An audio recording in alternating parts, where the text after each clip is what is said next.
Hey everyone, welcome back to my channel. Unbound love का next episode लेकर आई हूँ। प्लीज़ प्लीज़ चैनल को सब्सक्राइब करना, लाइक करना और कमेंट करके बताना ये एफएफ कैसा लग रहा है। तो चलिए शुरू करते हैं आज का एपिसोड। पिछले एपिसोड में हमने देखा था विंग ने वांगजी से शादी कर लिया था। वांगजी इतना इनोसेंट था कि उसे समझ ही नहीं आया कि उससे फंसाया गया है। बट ये एक बहुत ही स्वीट तरीके से फंसाया गया है। विंग का कोई बुरा इरादा नहीं है, वो वांगजी को प्रोटेक्ट करना चाहता है। वो वांगजी का फैमिली है और वो वांगजी को हमेशा इस पूरी दुनिया से प्रोटेक्ट करेगा। विंग वांगजी से प्यार करता है।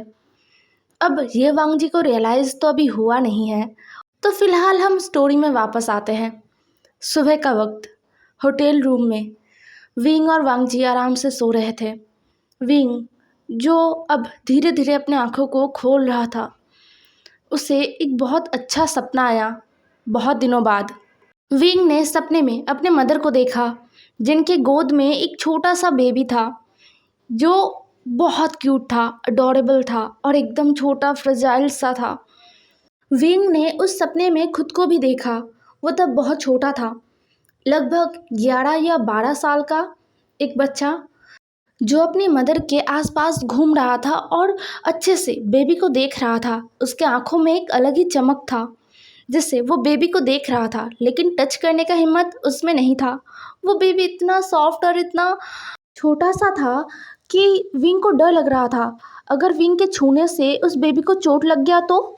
इसी सपने के साथ विंग ने अपनी आंखों को खोला और सूरज को देखा। सूरज जो पूरी तरीके से उग चुका था। विंग हैरान था। वो सुबह 4 बजे उठ जाया करता है हर रोज़।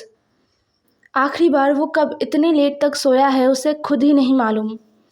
विंग रोज़ रात को लेट ही सोता था, लेट नाइट तक काम करना, फिर एक स्लीपिंग पिल्स लेकर सोना। वो भी सुबह 4 बजे से पहले उसका आंखें खुल ही जाता था। लेकिन आज बिना स्लीपिंग पिल्स के वो इतनी देर तक सोया है, वो भी सुकून से। उसे एक अच्छा सपना भी आया जहाँ पर काफ़ी दिनों बाद उसने अपनी मदर को देखा। विंग खुश है। उसके चेस्ट के ऊपर कुछ भारी सा है। विंग ने अपनी नज़रों को नीचे किया और देखा कि एक खरगोश का बच्चा उसके ऊपर सो रहा है। ये इतना क्यूट नज़ारा है कि विंग बस देखता ही रह गया। वांगजी जो पूरी तरीके से विंग के ऊपर फैल कर सो रहा था, उसे बेड से ज़्यादा विंग का शरीर कंफर्टेबल लग रहा था। विंग ने एक हाथ से वांगजी के हेड को प्रेस किया। वो धीरे धीरे वांगजी के बालों को सहला रहा था। वांगजी विंग के हाथ में जो वार्मथ है ना, उसको पाकर और भी अच्छे से विंग को टाइटली हग करके और भी गहरी नींद में सो गया था। वांगजी को इतने सुकून से सोते हुए देखकर विंग का मन ही नहीं कर रहा था कि वो वांगजी को उठाए, इसीलिए वो भी वांगजी के साथ ही लेटा था। बट उसका फ़ोन जो अब रिंग करना शुरू हो चुका था, बैक टू बैक उससे कॉल आ रहे थे, जिससे इरिटेट होकर विंग ने अपने फ़ोन को अपने हाथ में लिया और पिक किया। फ़ोन के दूसरी तरफ निये हुएसांग था। निये हुएसांग जो बहुत ही डरा हुआ था, क्योंकि सबने बलि का बकरा उसे ही बनाया है। निये हुएसांग अपने आप को शांत करते हुए कहता है, ब्रदर वी, हमें घर भी जाना है। क्या आप दोनों का भी फर्स्ट नाइट कंप्लीट नहीं हुआ है? अगर हो गया हो तो हम घर चले। निये हुएसांग के बातों को सुनकर उसके आसपास जितने भी लोग थे ना, सभी के सभी शॉक्ड होकर उसे देख रहे थे। मतलब वहाँ पर निये मिंजू, सॉन्गलैंड, शाओ शिनचैन, शिचैन, जंगशा सभी थे। किसी ने एक्सपेक्ट नहीं किया था कि निये हुएसांग ऐसा कुछ बोल देगा। सबने निये हुएसांग से कहा था कि ब्रदर को कॉल करो और उसे कहो कि घर जाना है और उन्हें तैयार होने के लिए कहो। बट ये, ओ गॉड, ये सबको मरवाएगा। सभी यही सब सोच रहे थे, तभी उस तरफ से विंग का एक कड़क वॉइस सभी को सुनाई दिया। विंग ने थोड़ा सख्त आवाज़ में कहा, हुएसांग, stop your dirty mind and हम आधे घंटे में आ रहे हैं। ये कह के विंग ने तुरंत ही कॉल कट कर दिया था। हुएसांग जो विंग की बातों को सुनकर बेवकूफ़ों की तरह हंस रहा था, तभी निये मिंजू ने हुएसांग के पीठ पर एक ज़ोरदार थप्पड़ मारा और कहा, आई स्वेयर हुएसांग, अगर तुम्हारी वजह से मेरा कुछ नुकसान हुआ तो मैं तुम्हें छोड़ूंगा नहीं। निये हुएसांग पहले डर रहा था विंग से बात करने के लिए, बट विंग का कल फर्स्ट नाइट था, इसलिए उसके मुंह से ये सब कुछ निकल गया। बट अभी उसे रियलाइज़ हो रहा था कि उसने बोला क्या है और किससे बोला है, और उसके आसपास जो लोग हैं वो सभी के सभी निये हुएसांग को एकदम खा जाने वाली नज़रों से देख रहे थे। जंगशा सबका टेंशन अपनी तरफ मोड़ते हुए कहता है, गाइस हम सब यहाँ पर क्या कर रहे हैं, चलो घर चलो। घर चल के वांग जी का वेलकम करने के लिए इंतज़ाम करते हैं, थोड़ा डेकोरेशन करना तो बनता है ना, यहाँ पर उनका इंतज़ार करके क्या फ़ायदा। वैसे भी गाइस हम वांग जी से मस्ती मजाक ब्रदर के सामने तो नहीं कर सकते ना, तो उससे तो बेटर होगा कि हम घर चले जाएं और वहाँ पर वांग जी का वेलकम करने के लिए इंतज़ाम करें, कुछ अच्छा कुछ ग्रैंड। यह सुनकर सभी ने कुछ देर सोचा। जियांग चंग सही कह रहा है, विंग के होते हुए वो सब वांग जी के साथ फ्रेंडली तरीके से घुल मिल नहीं सकते, क्योंकि विंग बहुत ज़्यादा पॉजेसिव है। तो यहाँ पर होटल के बाहर फालतू में खड़े रह के कोई फ़ायदा नहीं है। यह सोचकर सभी अपने अपने कार में बैठे और वहाँ से निकल गए। दूसरी तरफ विंग वांग जी को उठाने का कोशिश कर रहा था। 2-3 बार अच्छे से वांग जी को बुलाने के बाद भी वांग जी अभी तक नहीं उठा था, उल्टा उसे और भी कस के जकड़ के सो रहा था। विंग अब खुद से वांग जी को थोड़ा अलग करने की कोशिश करता है, बट वो नहीं कर पाता। एक तो विंग वांग जी के ऊपर चिल्ला नहीं रहा था, मतलब बहुत ही सॉफ्ट तरीके से वांग जी को बुला रहा था, और ऊपर से बहुत ही सॉफ्टली वांग जी को हिला भी रहा था, इसलिए इन दोनों चीज़ों का फ़र्क वांग जी पर पड़ ही नहीं रहा था। कुछ देर ऐसे चलने के बाद विंग को रियलाइज़ हो गया कि वांग जी ऐसे नहीं उठने वाला है, इसलिए विंग ने अब थोड़ा तेज़ आवाज़ में ही वांग जी को बुलाया। विंग ने चिल्लाया, वांग जी उठो। विंग के तेज़ आवाज़ को सुनकर ना वांग जी एकदम उठकर बैठ गया। वो सीधा विंग के पेट के ऊपर ही उठकर बैठ गया था और सोच रहा था कि वो है कहाँ पर, किसने बुलाया उसे इस तरीके से। वांग जी ने सोचा कि उसका वो शॉप ओनर होगा जो वांग जी को ऐसे उठा रहे होंगे। तो uncle I am really sorry, क्या मैं बहुत ज़्यादा सोया आज? ओ गॉड प्लीज़ मुझे बताइए मुझे क्या क्या करना होगा, मुझे उसके बाद कॉलेज भी जाना है। ये कहते हुए वांग जी मतलब एकदम हड़बड़ा के विंग के ऊपर से उठ गया। विंग हैरानी से वांग जी को देख रहा था। विंग ने अब वांग जी का हाथ पकड़ा और वांग जी को अपनी तरफ मोड़ लिया। वांग जी ने जैसे ही विंग को देखा ना, उसे रियलाइज़ हुआ, उसे अब कल रात जो कुछ भी हुआ वो सब कुछ एक एक करके याद आ रहा था। वांग जी ने अपने सर पर थप्पड़ मारा और बोला, मैं तो भूल ही गया था। विंग जो ऐसे वांग जी को उठाने पर ना बहुत ज़्यादा गुस्सा हो गया था, मतलब खुद पर ही बहुत ज़्यादा गुस्सा हो गया था कि तुम इतना इम्पेशेंट कैसे हो सकते हो, तुम और भी आराम से उठा सकते थे ना। खैर विंग वांग जी के नोज को धीरे से पिंच करता है और कहता है, चलो रेडी हो जाओ, घर जाना है। वांग जी जो विंग के बातों को सुनता है और उसे याद आता है कल रात विंग ने कहा था कि उसका एक घर है, वो अब से वहीं रहेगा। ये सोचते ही वांग जी के अंदर एक अलग ही एक्साइटमेंट आ गया था। आज तक उसका अपना घर था ही नहीं और अब अचानक उसका एक अपना घर है। ये सोच कर ही वांग जी बहुत ज़्यादा खुश हो गया। वो उछल के एकदम वॉशरूम की तरफ जाने लगा। विंग जो चिल्लाते हुए कहता है, वांग जी दौड़ो मत, गिर जाओगे, लग जाएगा, दौड़ो मत। बट वांग जी तो वांग जी है। वो सीधा दौड़ के वॉशरूम के अंदर चला गया और शावर के नीचे खड़ा हो गया। वांग जी खुद को अच्छी तरीके से फ्रेश कर रहा था। उसे आज नए घर में जाना है, उसका घर है वो, और वहाँ पर एक डैड है और एक ग्रैंडपा भी है। ये सोचकर ही वांग जी के दिलो दिमाग में ना हज़ारों ख्याल आ रहे थे। वो सबसे मिलेगा, अच्छी तरीके से रहेगा, वो एक गुड बॉय है। वांग जी को तो अपने फादर के पास भी जाना है, उस ऑर्फनेज में जहाँ पर वो बड़ा हुआ है। वो फादर को बताना चाहता है कि उसका भी एक फैमिली है, उसका एक घर भी है और साथ में ग्रैंडपा और डैड भी है। ये सब सोचते हुए वांग जी के दिमाग में एक और ख्याल आया, जिससे वांग जी के गाल एकदम टमाटर जैसे लाल हो गए थे। वांग जी के दोनों गाल एकदम टमाटर जैसे लाल थे। वांग जी के दिल में ये आया कि उसका एक हस्बैंड भी तो है। ये सोचकर ही वांग जी ब्लश कर रहा था। अच्छे से बाथ लेने के बाद अब वांग जी एक बाथरोब पहन के बाहर आया। वांग जी क्या पहनेगा, उसके पास तो कुछ भी पहनने लायक है ही नहीं अभी। वो बाथरोब पहन के अपने न्यू घर में जाएगा और ग्रैंडपा और डैड से मिलेगा, ये सोच रहा था वांग जी। तभी विंग ने वांग जी के सामने एक पैकेट थमा दिया। वांग जी उस पैकेट में देखता है जहाँ पर एक वाइट कलर का शर्ट और एक ब्लू जीन्स था। वांग जी ने उन कपड़ों को देखा और वो खुश हो गया क्योंकि ये बहुत ही ज़्यादा सॉफ्ट कपड़े हैं और पता नहीं क्यों इतना सिंपल होने के बावजूद ये बहुत ही ज़्यादा अच्छे दिख रहे हैं, बहुत ज़्यादा अच्छे दिख रहे हैं। विंग वांग जी के तरफ देखता है और कहता है इन्हें पहन लो और मैं फ्रेश होके आता हूँ तब तक। ये कहकर विंग वॉशरूम के अंदर चला गया। विंग के जाने के बाद वांग जी ने वो सब पहन लिया। वांग जी ने जीन्स भी पहन लिया और शर्ट भी। शर्ट थोड़ा ओवर साइज था तो वांग जी ने अपने बेली के सामने एक नॉट बना लिया जिससे वांग जी का लुक और भी ज़्यादा अच्छा दिख रहा था। वांग जी मिरर में अपने आप को इधर उधर घूम घूम कर देख रहा था। तभी वॉशरूम का डोर एक बार फिर से खुला और विंग बाहर आया। विंग एकदम तैयार होकर बाहर आया था। वो एक ब्लैक बिजनेस सूट में था। वांग जी तो विंग को मिरर में देखकर ही एकदम अपनी जगह पर स्टैचू हो गया था और एक टक विंग को देखे जा रहा था क्योंकि विंग इतना ज़्यादा अच्छा जो दिख रहा था। विंग ने वांग जी को अपने आप को घूरते हुए देखा तो उसके चेहरे पर एक टेढ़ा स्माइल आ गया। विंग ने वांग जी के पास जाते हुए कहा, तुम्हारा हूँ, जितना चाहे उतना देख सकते हो, लेकिन अभी फ़िलहाल हमें जाना है। हमारे लिए सब इंतज़ार कर रहे हैं। तुम एक्साइटेड नहीं हो ग्रैंडपा और डैड को सरप्राइज़ देने के लिए? सरप्राइज़ का नाम सुनकर वांग जी हैरान हो गया और वो खुश भी हो गया। उसने उछलते हुए कहा, oh my God mister husband, क्या हम उन्हें सरप्राइज़ देने वाले हैं? विंग ने बस अपना सर हाँ में हिला दिया और वांग जी का हाथ पकड़ के होटल रूम से बाहर आ गया।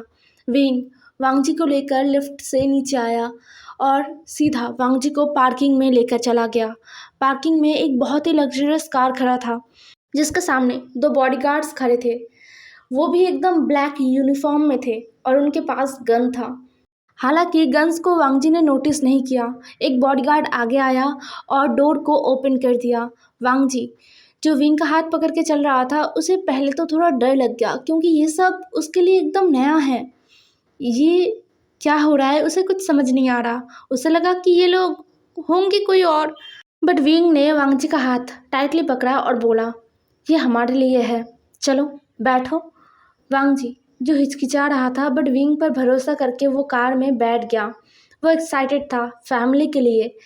वांग जी के बैठते ही विंग भी वांग जी के पास बैठ गया और तुरंत कार को स्टार्ट कर दिया गया। एक बॉडीगार्ड जो पहले से ही कार के अंदर था उसने कार को ड्राइव करना शुरू किया। तुरंत विंग के कार को 4-5 और लग्जरियस कार आगे पीछे से घेर लेता है। उन सारे कार्स में बॉडीगार्ड्स थे जो विंग को और वांग जी को प्रोटेक्ट करने के लिए थे। कार के अंदर विंग ने पार्टीशन ऑन कर दिया था। पार्टीशन ऑन करने के बाद विंग वांग जी को कुछ खाने के लिए देता है क्योंकि सुबह सुबह उठकर वो बस फ्रेश होके निकल आए थे, कुछ खाया नहीं था अभी। विंग ने वांग जी को सैंडविच और सैलेड खाने के लिए दिया।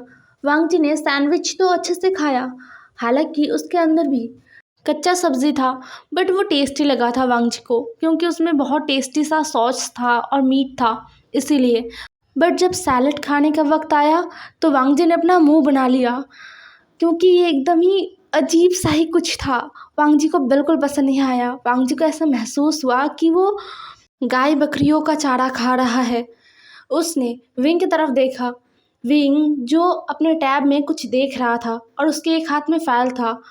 वांग जी के सामने एक टेबल ओपन कर दिया गया था जिसके ऊपर सारा खाना रखा गया था। वांग जी अब बिल्कुल भी खाना नहीं चाहता था। सैंडविच खा के उसका पेट भर गया है। जितना खाली है उतना पेट खाली रख के वो पूरा दिन रह सकता है, लेकिन ये घास फूस वो बिल्कुल नहीं खा सकता। ये सोचते हुए वांग जी ने सैलेड को साइड किया और जूस पीने लगा। विंग जो अपनी नज़रों को उठाकर वांग जी को देखता है और अपने आईब्रो को नचाते हुए वांग जी से पूछने लगा, ये सब क्या है? सैलेड तुमने कुछ भी नहीं खाया है। वांग जी अपना मुंह बनाता है और कहता है, मैं ये घास फूस नहीं खा सकता, ये बिल्कुल भी टेस्टी नहीं है, मुझे नहीं खाना। विंग जिसने अपने फाइल को बंद किया और टैब को भी साइड किया और फिर सैलेड को अपने पास लिया। विंग ने देखा कि वांग जी ने सैलेड को मिलाया ही नहीं। सैलेड का सारा ड्रेसिंग नीचे ही है और ऊपर सारे पत्ते हैं। वांग जी ने उन पत्तों को ही चखा है। ये सोचते हुए विंग के चेहरे पर एक छोटा सा स्माइल आ गया। फिर विंग ने अच्छे से स्पून से सैलड को एक साथ मिलाया और फिर जाके थोड़ा सा सैलड वांग जी के सामने लेकर गया। वांग जी अब तक विंग को देख रहा था। वांग जी को तो पता ही नहीं था कि इन पत्तों के नीचे भी कुछ है। खैर, वांग जी थोड़ा सा टेस्ट करने के लिए अपना मुंह खोलता है और विंग वांग जी के मुंह के अंदर सैलड देता है। वांग जी को थोड़ा अच्छा लगा, मतलब थोड़ा बहुत अच्छा लगा। पहले एकदम बकवास लग रहा था, एकदम बहुत ज़्यादा अजीब सा टेस्ट कर रहा था, लेकिन अभी थोड़ा अच्छा सा लगा कि खाया जा सकता है, लेकिन उतना भी अच्छा नहीं लगा कुछ। इसलिए वांग जी ने कहा मेरा पेट भर गया है, मुझे और कुछ नहीं खाना। विंग को वांग जी का फेस देखकर ही पता चल गया है कि वांग जी को सैलड बिल्कुल भी पसंद नहीं आया है। इसलिए विंग ने वांग जी को ज़्यादा परेशान नहीं किया और ना ही ज़बरदस्ती किया खाने के लिए। वांग जी ने सैंडविच खाया है तो अभी के लिए वांग जी का पेट थोड़ा भरा हुआ है। घर जाके वो वांग जी के लिए कुछ और बनाने के लिए कह देगा। ये सोचते हुए विंग ने वो सैलड फिनिश किया। यहाँ से सीन शिफ्ट होकर हमें लोटस पियर दिखाया जाता है। लोटस पियर जो एक बहुत ही सुंदर जगह है। इस जगह में बस एक ही घर है। ये एक बहुत ही बड़ा एरिया लेके बनाया गया एक घर है। इस घर को देखकर ही पता चलता है कि ये कितना पुराना घर है, बट हर साल इसे रिनोवेट कराने के लिए $1,000 मिलियन खर्च किए जाते हैं। तो ये घर कभी भी पुराना नहीं लगता। ये इतना सुंदर है और सबसे यूनिक बात ये है कि बीजिंग जैसे शहर के अंदर ये घर होते हुए भी इस घर के आसपास दूर दूर तक कोई और घर नहीं है। बहुत सारे बड़े बड़े लेक्स हैं जो प्राइवेट है। इस घर के नाम से ही इस जगह को, बीजिंग शहर की इस जगह को जाना जाता है। आज लोटस विला में बहुत बहुत कुछ हो रहा है और दो इंसान जो एकदम शांति से बैठकर टी पी रहे थे, उन्हें पता ही नहीं था कि हो क्या रहा है। दोनों ही बहुत इरिटेटिंग फील कर रहे थे क्योंकि कोई भी कुछ बता ही नहीं रहा था उन्हें। दोनों बस आसपास देख रहे थे और शांति से बैठे थे, अपने मुंह को फुलाए हुए।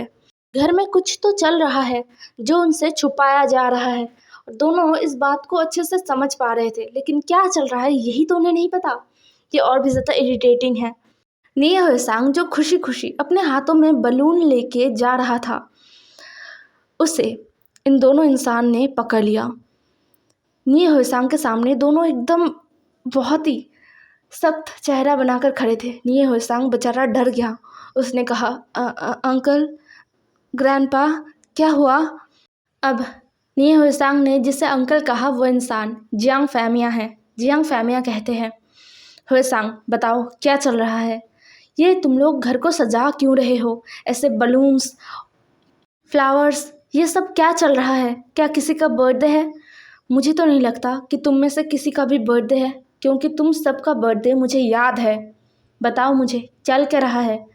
जियांग फैमिया की बातों को अब आगे बढ़ाते हुए वो दूसरा इंसान जो ग्रैंडपा है वो कहते हैं, हाँ ऐसे तुम लोग घर क्यों सजा रहे हो? क्या तुम में से किसी ने शादी कर लिया हमसे बिना बताए? निये हुएसांग ग्रैंडपा की बातों को सुनकर हैरान हो गया। उसने कहा, ग्रैंडपा आपको पता कैसे चल गया? ग्रैंडपा और जियांग फैमिया दोनों ही हैरान हो गए। उन्होंने कहा, क्या मतलब? क्या किसी ने सच में शादी कर लिया हमसे बिना बताए? कौन है वो? निये हुएसांग अब खुद की ही बातों में खुद फंस गया था। वो इतना बेवकूफ़ क्यों है? उसे उसे खुद के ज़ुबान पर कंट्रोल करना सीखना होगा, वरना वो किसी दिन अपने इस काली ज़ुबान के चलते मर जाएगा। सच में जहाँ जो बात बोलना नहीं होता वो वही बात बोलता है। निये हुएसांग ने गल्प किया और बोला, वो ग्रैंडपा, मैं तो मजाक कर रहा था। ऐसा कुछ नहीं, हम बस किसी के लिए सरप्राइज प्लान कर रहे थे। ग्रैंडपा और जियांग फैमिया दोनों ने ही अपनी आंखों को छोटा कर लिया और निये हुएसांग को देखने लगे। निये हुएसांग अब फंस चुका था। उसे यहाँ से भागना होगा, वरना वो सब कुछ बता देगा और सब कुछ चौपट हो जाएगा। ये सोचते हुए निये हुएसांग इधर उधर देखने लगा। तभी सॉन्गलैन ने उसे बुला लिया। सॉन्गलैन चिल्लाते हुए कहता है, हुएसांग जल्दी आओ, हेल्प करो। हुएसांग सॉन्गलैन की बातों को सुनकर ही दौड़ कर चला गया, वरना आज वो सब कुछ बोल ही देता। ये दोनों ओल्ड मैन उसे मजबूर करके सब कुछ उगला ही लेते। ये सोचते हुए निये हुएसांग दौड़ के चला गया। नी होएसांग जो हाँफ रहा था सॉन्गलैन के सामने। दोनों ओल्ड मैन वहीं पर अपना मुंह खोले बस खड़े थे, क्योंकि नी होएसांग बस यहाँ से इतने स्पीड से भागा कि क्या ही कहना, जैसे उसके पीछे कोई भूखा शेर पड़ गया है। सॉन्गलैन जो नी होएसांग की तरफ गुस्से से देख रहा था। होएसांग, अपने ज़ुबान पर कंट्रोल करना सीखो, तुम सब कुछ बिगाड़ रहे थे। अगर मैं तुम्हें नहीं बुलाता तुम सब कुछ बोल देते। होएसांग रोने वाला फेस बनाकर सॉन्गलैन को देखता है। सॉन्गलैन ने कहा, ओके, अपना ये फेस बनाना बंद करो, विंग आने ही वाला है, चलो चलते हैं। होएसांग ने कहा, हाँ हाँ, मैं बहुत एक्साइटेड हूँ। इतने में ही बाहर हॉर्न का आवाज़ सुनाई देने लगा सबको। सब दौड़ के बाहर चले गए थे। हे एवरीवन, आज का एपिसोड यहीं पर ख़त्म होता है। यार हमारे यहाँ बहुत बारिश हो रहा है, बहुत ज़्यादा, तो इसीलिए इससे लंबा एपिसोड मैं नहीं बना पा रही हूँ। खैर, आप लोग बताना, क्या आपके वहाँ भी बारिश हो रहा है? वैसे अभी मैं कोलकाता में नहीं हूँ, अभी मैं सुंदरबन में हूँ। तो यहाँ क्या कोई है जो मेरे एफएफ को सुनते हैं? मतलब कोई हो सकता है, नहीं भी हो सकता है, पता नहीं। जब मैं उड़ीसा में थी तब जहाँ पर मैं थी ना, वहाँ पर भी बहुत सारे लोग थे, ऐसे मुझे कमेंट करके बोल रहे थे कि मैं यहीं से हूँ। तो क्या यहाँ से भी है, सुंदरबन से कोई भी? ज़रूर बताना कमेंट में। Bye bye.